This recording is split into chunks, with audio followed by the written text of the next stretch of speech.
اس کے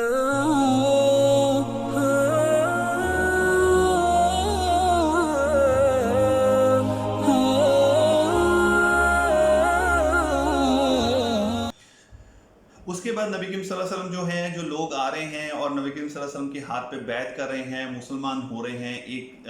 one by one مسلمانوں کی بیعت لیتے جا رہے ہیں۔ اب عورتوں نے آنا شروع کیا۔ اب نبی کریم صلی اللہ علیہ وسلم جو ہیں وہ مردوں کی طرح عورتوں سے ہاتھ پہ بیعت نہیں لیتے تھے، وہ سامنے بیٹھتی تھی، نبی کریم صلی اللہ علیہ وسلم الفاظ بولتے تھے، وہ دہراتی تھی اور اس طرح بیعت ہوتی تھی۔ تو جب نبی کریم صلی اللہ علیہ وسلم عورتوں سے بیعت لے رہے تو انہوں نے کہا کہ تم چوری نہیں کرو گے، تو ان میں سے ایک عورت بولی کہ میرا میاں تو بہت کنجوس ہے، تو میں کیا کروں، وہ تو میرے خرچے پورے نہیں کرتا۔ تو نبی کریم صلی اللہ علیہ وسلم نے کہا کہ اچھا تم پھر اتنا لے سکتی ہو اس کے جانے بغیر کہ جتنا سے تمہارا کام چل جائے، اس سے زیادہ نہیں۔ پھر نبی کریم صلی اللہ علیہ وسلم نے کہا کہ تم لوگ اڈلٹری نہیں کرو گے، تو وہ کہتی ہے پھر سے عورت کہ یہ کیسے ہو سکتا ہے کہ ہم جو آزاد عورتیں، پاک باز عورتیں ہیں، ہم اڈلٹری میں جائیں۔ تو نبی کریم صلی اللہ علیہ وسلم جو بات کرتے ہیں وہ کوئی نہ کوئی اس کا کاؤنٹر کویشچن کر رہی ہوتی ہے۔ تو نبی کریم صلی اللہ علیہ وسلم کہتے ہیں کیا تم ہند ہو؟ تو وہ کہتی ہے کہ نام رسول اللہ صلی اللہ علیہ وسلم، میں ہند ہوں اور میں مسلمان ہونے کے لیے آپ کے پاس اور بیعت کرنے کے لیے آئی ہوں۔ یہ وہی ہند ہوتی ہے کہ جس نے حضرت حمزہ رضی اللہ تعالیٰ عنہ کا نعوذ باللہ کلیجہ نکال کے جو ہے وہ اس کو چیو کیا ہوتا ہے اور اس کی اپنی قسم کو پورا کیا ہوتا ہے، یہ وہ ہند ہے۔ نبی کریم صلی اللہ علیہ وسلم اس کو بھی معاف کر دیتے ہیں، اس کا نام بھی لسٹ میں ہوتا ہے، لیکن نبی کریم صلی اللہ علیہ وسلم اس کو معاف کر دیتے ہیں۔ تو اس دن تو کہتے ہیں کہ نبی کریم صلی اللہ علیہ وسلم کی جو رحمت تھی وہ اپنے جوش پہ تھی، کہ جو آتا تھا نبی کریم صلی اللہ علیہ وسلم کی، جسے کہہ لیں کہ ایک ہٹ لسٹ پہ بھی لوگ تھے، ان کو بھی نبی کریم صلی اللہ علیہ وسلم نے معاف کر دیا اس نے۔ اتنا بڑا واقعہ تھا یہ۔ اس کے بعد نبی کریم صلی اللہ علیہ وسلم جو ہے وہ سارے لوگوں کو اکٹھا کرتے ہیں اور پہلی دفعہ ان سے بات کرتے ہیں ڈائریکٹ۔ اور اس دن نبی کریم صلی اللہ علیہ وسلم پہلی دفعہ فار دا سرپرائز آف قریش یہ بات ہوتی ہے کہ آج کے بعد تم سب لوگ برابر ہو، جو مسلمان ہو گیا بحیثیت مسلمان، اور جو انسان ہے بحیثیت انسان، وہ سب برابر ہیں۔ اگر کسی کے اوپر فضیلت ہے تو وہ صرف اور صرف نیکی پائٹی کی وجہ سے ہے، ادروائز کوئی کسی قسم کی ایک دوسرے کے اوپر فضیلت نہیں ہے۔ یہ قریش جیسے معاشرے کے اندر، یہ مکہ جیسے معاشرے کے اندر بہت ہی عجیب و غریب قسم کی بات تھی کہ جس کے اندر تو کیٹیگریز تھیں۔ ایک سرداروں کی جو تھی ایک ایلیٹ کلاس تھی، اس کے نیچے عام لوگوں کی کلاس تھی، اس کے نیچے موالی جو ہیں وہ تھے، اور اس کے نیچے جو غلام ہیں وہ تھے۔ کوئی کراس کر کے دوسری کلاس میں جانے کا کوئی سوچ بھی نہیں سکتا تھا، اور ایک آرڈر کے ساتھ نبی کریم صلی اللہ علیہ وسلم نے سب کو برابر کر دیا۔ تو یہ نبی کریم صلی اللہ علیہ وسلم نے پہلا آرڈر جو ہے ان کے سامنے وہ یہ کیا، اور وہ دیکھ چکے تھے کہ ایسے ایسے لوگ جن کو وہ کچھ نہیں سمجھتے تھے، یہاں پہ عبداللہ ابن مسعود تھے، حضرت بلال رضی اللہ تعالیٰ عنہ تھے، ایسے اور بہت سارے لوگ تھے، عمار بن یاسر تھے، کہ جن کو نبی کریم صلی اللہ علیہ وسلم کی قربت حاصل تھی۔ نبی کریم صلی اللہ علیہ وسلم ان سے ان کی نیکی کی وجہ سے، ان کی پارٹی کی وجہ سے محبت کیا کرتے تھے، اور وہ نبی صلی اللہ علیہ وسلم کے بہت قریب تھے، لیکن ان کا اگر مرتبہ ان کی سوسائٹی میں دیکھا جاتا تو ان کی نظر میں کچھ بھی نہیں تھا۔ تو سب سے بیسک بات، جو سب سے بڑی چیز نبی کریم صلی اللہ علیہ وسلم نے ان کو بتائی، وہ یہ تھی کہ سب کے سب انسان برابر ہیں، اور آج سے یہاں برابری کے معاملے ہی چلا کریں گے۔ اب یہ نہیں ہوئے گا کہ کوئی کسی کے خلاف کوئی جرم کرے گا تو وہ بڑا سردار یا بڑے خاندان سے ہونے کی وجہ سے بچ جایا کرے گا، اب انصاف اس بیسس پہ ہوا کرے گا۔ اس کے بعد نبی کریم صلی اللہ علیہ وسلم جو ہیں وہ شام میں ہی اگلے دن طواف کے لیے نکلے، تو ایک آدمی جو کہ بعد میں خود یہ نریٹ کرتا ہے کہ اس کا نام تھا فضالہ ابن عمیر، اس نے سوچا کہ یہ چانس ہے، میں جاتا ہوں، اور اب تو مسلمان جو ہے وہ بہت زیادہ کیا کہہ لیں کہ سیکیورٹی کو اور اس طرح سے ٹائٹننگ نہیں ہے، تو وہ تلوار لیتا ہے اور نبی کریم صلی اللہ علیہ وسلم کے قتل کے ارادے سے نبی کریم صلی اللہ علیہ وسلم کی طرف چلنا شروع ہوتا ہے۔ نبی کریم صلی اللہ علیہ وسلم طواف کر رہے ہیں، اور بھی لوگ طواف کر رہے ہیں، فضالہ بھی جو ہے وہ اب طواف کر رہا ہے۔ اچانک نبی کریم صلی اللہ علیہ وسلم رکتے ہیں اور پوچھتے ہیں فضالہ کیا ارادہ ہے؟ وہ ایک دم سے ٹھٹک جاتا ہے اور کہتا ہے کہ میں تو اذکار کر رہا ہوں، میں تو طواف کر رہا ہوں۔ تو نبی کریم صلی اللہ علیہ وسلم جو ہیں وہ آگے بڑھتے ہیں اور اس کے سینے کے اوپر ہاتھ رکھتے ہیں، اور اسے کہتے ہیں کہ فضالہ اللہ سے معافی مانگ، استغفار کر، اور تو جس نیت سے آیا اس نیت کو چھوڑ دے۔ فضالہ کہتے ہیں بعد میں نریٹ کرتے ہوئے کہ ایک سپلٹ سیکنڈ میرے، جب نبی کریم صلی اللہ علیہ وسلم نے میری چیسٹ کے اوپر ہاتھ رکھا تو اس طرح مجھے لگا کہ جیسے میرا دل پلٹ گیا ہے۔ ابھی کچھ سیکنڈز پہلے یہ آدمی، یہ شخص جو ہے جس نے پورا کا پورا نظام ہمارا الٹ پلٹ کر کے رکھ دیا تھا، اس سے زیادہ نعوذ باللہ میں کسی سے نفرت نہیں کرتا تھا. اور جب نبی کریم صلی اللہ علیہ وسلم نے ہاتھ رکھ کے کہا کہ اللہ سے استغفار کر، توبہ کر، تو اس سے زیادہ محبوب آدمی مجھے میری زندگی میں کوئی نہیں تھا. تو اللہ تعالیٰ نے ان کو بھی ہدایت دی اور انہوں نے بھی کلمہ شہادت پڑھا. تو یہ نبی کریم صلی اللہ علیہ وسلم کی معجزوں میں سے معجزہ تھا کہ نبی کریم صلی اللہ علیہ وسلم کو اللہ تعالیٰ انفارم کرتے کہ یہ دشمن ہے اور آپ کے پاس پہنچ چکا ہے. نبی کریم صلی اللہ علیہ وسلم پریفر کرتے کہ یہ ہدایت پہ آ جائے بجائے اس کے کہ میں ایسے کوئی ریونج لوں. تو ایک بڑی خوبصورت یہ نریشن تھی. نبی کریم صلی اللہ علیہ وسلم لیس دین 20 days مکہ میں اسٹے کیا انہوں نے. سم سے 18 days, سم سے 17 days, لیکن but it was less than 20 days. اسی دوران حضرت خالد بن ولید کو نبی کریم صلی اللہ علیہ وسلم نے بھیجا. ایک عزا ان کا بہت بڑا خدا تھا جو بہت بڑا بت تھا، اس کو عمر بن عاص کو بھیجا سوا کو، اور سعد بن زید کو بھیجا منات کو. یہ سارے کے سارے جو بت ہیں بہت بڑے بڑے بت، کچھ مکہ میں تھے کچھ مکہ سے باہر تھے. ان صحابہ کو اسپیشلی بھیجا نبی کریم صلی اللہ علیہ وسلم نے اور ان کو ڈسٹروائے کر دیا. اب یہ سارا کا سارا معاملہ جب چل رہا تھا، نبی کریم صلی اللہ علیہ وسلم جو ہیں وہ وہیں پہ تھے، مکہ میں طواف کر رہے تھے، سعی میں مصروف تھے کہ ایک دن نبی کریم صلی اللہ علیہ وسلم صفا کے اوپر تھے، صفا پہاڑی کے اوپر، اور ان کو پتہ لگا کہ جو انصار ہیں ان کے اندر اب چہ مگوئیاں ہو رہی ہیں. وہ آپس میں بات کر رہے ہیں کہ نبی کریم صلی اللہ علیہ وسلم از ایٹ ہز ہوم ناؤ، کہ وہ اپنے گھر واپس آ گئے ہیں، مکہ فتح ہو چکا ہے، نبی کریم صلی اللہ علیہ وسلم کا برتھ پلیس ہے، تو اب ہمارا کیا بنے گا؟ اور اب نبی صلی اللہ علیہ وسلم شاید یہیں پہ رہ جائیں گے. تو نبی کریم صلی اللہ علیہ وسلم ان سب کو بلاتے ہیں انصار کو، اور یہ مور دین ونس ہوتا ہے اس طرح سے کہ نبی کریم صلی اللہ علیہ وسلم اسپیشلی انصار کو بلاتے ہیں، ان سے بات کرتے ہیں، اور نبی کریم صلی اللہ علیہ وسلم ان کو کہتے ہیں اور ایسی بات کرتے ہیں جس کے بعد کچھ روتے ہیں اور کچھ بلکہ سبھی خوشی سے رونا شروع کرتے ہیں. مطلب اس قسم کی خوشی ہوتی ہے جس میں ان کو رونا آ جاتا ہے کہ نبی کریم صلی اللہ علیہ وسلم کہتے ہیں کہ واللہ میرا جینا اور میرا مرنا اب تم لوگوں کے ساتھ ہے. اور نبی کریم صلی اللہ علیہ وسلم نے اس بات کو کر دکھایا. نبی کریم صلی اللہ علیہ وسلم نے واقعی اپنا جینا اور اپنا مرنا جو ہے وہ انصار کے ساتھ اور مدینہ کے ساتھ رکھا، اور آخری دم تک نبی کریم صلی اللہ علیہ وسلم پھر مدینہ میں رہے. تو انصار جو ہیں یہ سب کچھ سن کے بہت خوش ہو گئے کہ نبی کریم صلی اللہ علیہ وسلم ہمارے ساتھ ہی رہیں گے. اس کے بعد کچھ عرصے کے بعد نبی کریم صلی اللہ علیہ وسلم کو پتہ لگتا ہے کہ ثقیف اور خزائی قبیلہ جو ہے، یہ دونوں قبیلے مل کے جو ہیں بہت بڑی آرمی جو ہے وہ گیدر کر رہے ہیں اور مسلمانوں کے اوپر حملہ کرنے کے لیے. اب ان کو کیا مسئلہ ہو گیا کہ ان لوگوں نے حملہ کرنے کی ٹھان لی. ابھی تو نبی کریم صلی اللہ علیہ وسلم مکے پہ بغیر کسی جنگ کے اور بغیر خون خرابے کے انٹر ہوتے ہیں. تو یاد رکھیں کہ یہ ثقیف جو ہیں یہ وہی لوگ ہیں جو طائف والے ہیں،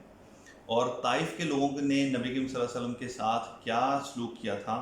یہ نبی کریم صلی اللہ علیہ وسلم تو شاید بھلا دیتے، جو کہ وہ نہیں بھلا سکے، اتنا سخت تھا، لیکن وہ لوگ کبھی نہیں بھلا سکتے تھے کہ ہم نے کتنا برا سلوک کیا تھا. اب ان کو یہ خوف اور ان کو یہ ڈر تھا کہ اگر نبی کریم صلی اللہ علیہ وسلم یہاں پہ پاور میں آ جاتے ہیں اور قریش بھی جو ہیں وہ ان کے انڈر ہو جاتے ہیں تو ہمارا تو کوئی حال نہیں ہے یہاں پہ، اور ہمیں تو کوئی بچانے والا نہیں ملے گا یہاں پہ. تو اس کی وجہ سے آپ ایک کہہ لو کہ پریکاشنری وہ اپنے ڈر کو اور اپنے خوف کو جو ہے نکل آتے ہیں اس کی وجہ سے مسلمانوں سے لڑنے کے لیے کہ اب قریش بھی ان کے ساتھ ہو تو ٹھیک ہے ہم دیکھیں گے. کہ آپ کو پتہ نا کہ دو بڑے شہر جو تھے اس وقت وہ ایک مکہ تھا اور ایک ثقیف، یہ طائف کا ایریا تھا. اچھا انٹرسٹنگلی جو خزائے ہے، خزا قبیلہ تھا، خزا قبیلہ was made up of small tribes, اور انہی میں سے ایک ٹرائب جو ہے وہ بنو سعد تھا. Again go back to the earlier episodes کہ بنو سعد وہ قبیلہ ہے کہ جس کے اندر نبی کریم صلی اللہ علیہ وسلم جو ہے وہ جاتے ہیں. حلیمۃ السعدیہ جو ہیں وہ بنو سعد سے ہیں، اور نبی کریم صلی اللہ علیہ وسلم وہاں پہ بریسٹ فیڈ ہوتے ہیں، وہاں پہ سیکھتے ہیں زبان، اور وہاں پہ ان کو فاسٹر بردر اینڈ سسٹرز بھی ہوتے ہیں. تو یہ وہ قبیلہ ہے. اینی ویز یہ لوگ کیا کرتے ہیں کہ یہ لوگ 20,000 کے قریب 20,000 مین جو ہیں وہ نکالتے ہیں، اور ان کا پلان کیا ہوتا ہے کہ ان کا جو لیڈر ہے مالک بن عوف کہتا ہے کہ اپنا سب کچھ جو کچھ بھی ہمارے پاس ہے، ہمارے پاس سونا چاندی ہے، ہمارے پاس مویشی ہیں، اونٹ ہیں، شیپ ہیں، ہماری عورتیں ہیں، ان کے زیورات ہیں، جو کچھ بھی ہے سب کچھ لے کے نکلو، اور سارے کے سارے مرد نکلو، کوئی پیچھے نہیں رہے گا، اور ہم لوگ جا کے جو ہے وہ ونس فار آل مسلمانوں کے ساتھ جو ہے وہ انکاؤنٹر کریں گے اور ان کو ختم کریں گے کہ کہیں یہ ہمارے تک آ کے ہمیں ختم نہ کر دیں. اب اس کی